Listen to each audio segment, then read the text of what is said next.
Привет, друзья! Я ввожу новую рубрику Russian Listening Practice. Тема номер 1. Соседи.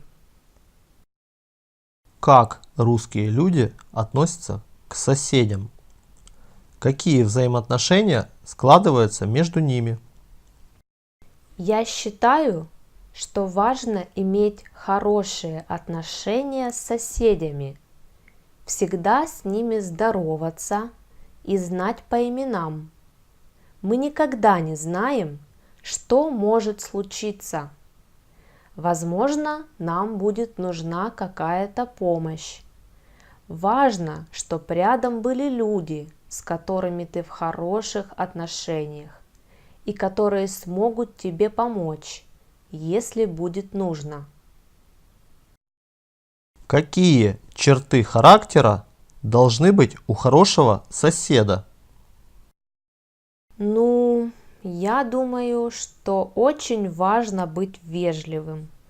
И не только с соседями, но и со всеми другими людьми.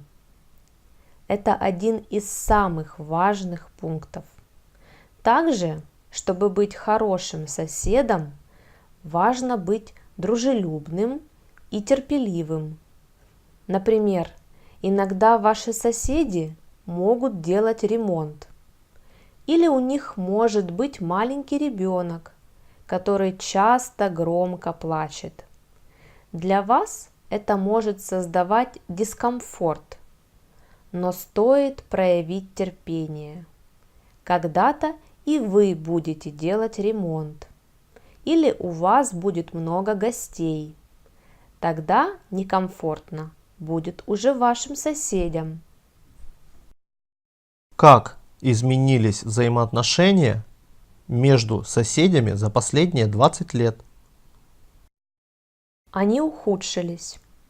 Если раньше мои родители, бабушки и дедушки знали о своих соседях буквально все, то сейчас большинство людей ведут закрытый образ жизни и мало общаются между собой. Тема 2. Старые здания. Как люди защищают здания от разрушений? К сожалению, в странах постсоветского пространства очень часто на старые здания не обращают никакого внимания. Я думаю, было бы правильно проводить ежегодные реконструкции, так как это принято в Европе. Ведь старые здания привлекают туристов со всего мира и могут приносить доход. Важно ли охранять, защищать старые постройки? Иногда да, иногда нет. Некоторые здания важно сохранить, так как они могут быть напоминанием о прошлом и могут быть связаны с культурным наследием того или иного места.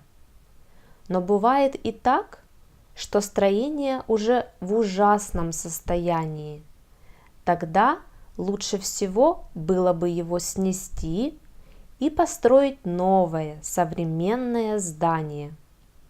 Важно соблюдать в этом деле баланс. Какая выгода стране от культурных ценностей? В первую очередь материальная. В современном мире технологий очень хочется отдохнуть от быстрого темпа жизни, небоскребов и прочего.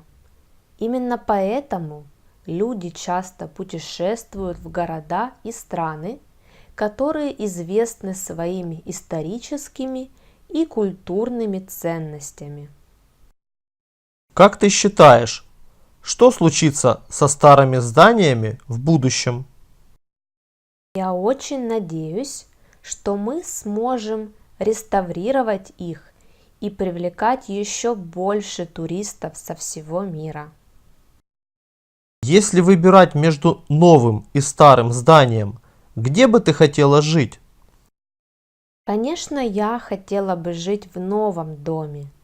Это связано с такими вещами, как горячая и холодная вода, отопление, новая канализационная система и прочее.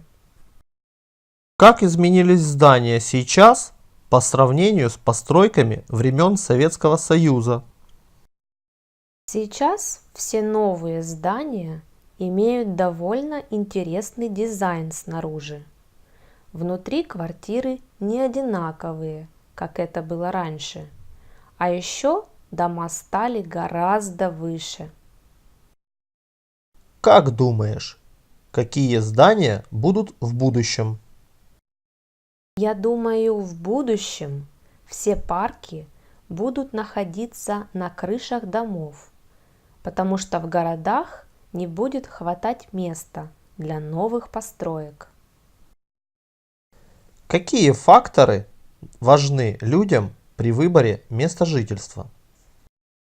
Конечно, это месторасположение здания, а также удобство как снаружи, так и внутри.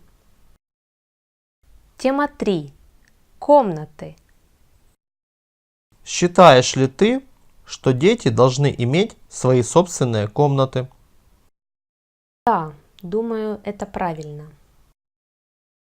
Изменились ли комнаты в квартирах и домах со времен твоих родителей?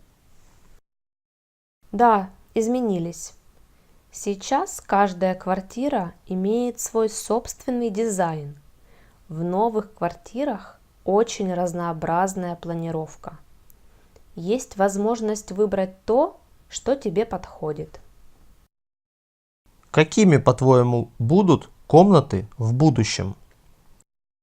Возможно, для ремонтов мы будем использовать более экологичные материалы.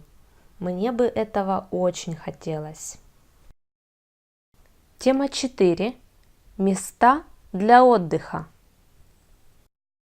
Какие места отдыха есть в твоем родном городе? Я родилась и выросла в Херсоне. Это прекрасный город недалеко от Черного моря. В городе есть множество кафе и ресторанов, торговые центры, театры, кинотеатры, парки, реки, леса, озера, много активных развлечений. Считаешь ли ты, что важно иметь в городе парки и детские площадки? Конечно, это очень важно. Свежий воздух в огромном мегаполисе можно найти только в парке, и то не всегда. А детям нужно где-то играть. Детские площадки прекрасно для этого подходят.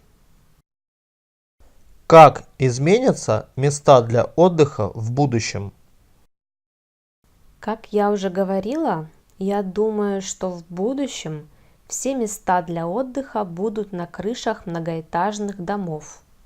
Мой канал еще совсем молодой, и я ищу то, что будет вам полезно и интересно. Напишите в комментариях, понравился ли вам такой формат. Если да, то какие темы вы бы хотели услышать в следующих видео. А также ответьте на вопрос, какие отношения у вас с вашими соседями. Друзья, подписывайтесь на мой канал и ставьте лайки.